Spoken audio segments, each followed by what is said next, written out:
du silence, c'est l'histoire d'une rencontre, c'est le thème de la rencontre. C'est d'abord une rencontre amoureuse entre deux personnages, les deux personnages principaux, Lila, qui est musicienne d'orchestre, et Sylvestre, qui est patron de bar.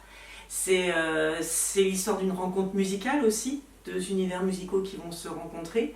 Et puis, je pense que c'est aussi la rencontre avec soi-même.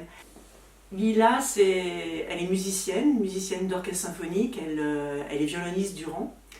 Et elle va pas très bien au début du livre, elle est dans une dépression professionnelle, elle a un vrai mal-être professionnel. Et elle va rencontrer Sylvestre, qui lui est patron du bar, La Clairière, qui est un bar un peu particulier parce que toute la décoration du bar évoque la nature. Il y a beaucoup de végétation dans ce bar, il y a même un arbre dans la deuxième pièce. Et Lila, elle va être d'abord séduite par le lieu, parce qu'elle arrive dans un état où elle est mal, et tout d'un coup ce lieu va l'apaiser, et ensuite elle va rencontrer Sylvestre, et la rencontre va se construire, va se construire. J'avais le désir d'écrire un livre musical.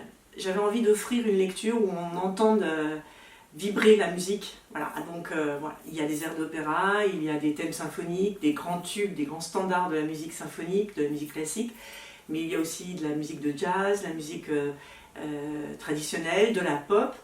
Il n'y a pas besoin d'être mélomane pour découvrir l'histoire de Caresse le chant du silence. À la fin du livre, il y a un QR code où on peut retrouver la playlist du roman, sur le site de l'éditeur aussi, et même si on ne connaît pas tous ces airs-là, on peut aussi les découvrir et se laisser porter par l'histoire. Caresse le chant du silence, c'est aussi la rencontre entre deux univers très différents, celui de l'orchestre symphonique et celui du petit café de quartier. Ces deux univers que j'ai découverts, alors moi dans le cadre de ma vie professionnelle, j'ai eu l'occasion d'assister à des répétitions d'orchestre, de côtoyer des musiciens, donc j'ai observé vivre un orchestre symphonique régulièrement, ponctuellement mais régulièrement. Et j'ai toujours été fascinée par cet univers-là, parce que pour moi, un orchestre symphonique, c'est une micro-société. Et ça reflète beaucoup de choses sur notre société, justement. Et puis, l'univers du petit café de quartier, j'ai commencé à le découvrir quand je me suis mise à écrire, parce que j'aime beaucoup écrire dans les cafés. Ça me permet de me couper de mon quotidien. Et là, j'ai découvert, et je découvre encore, l'univers d'un petit bistrot, comme on dit.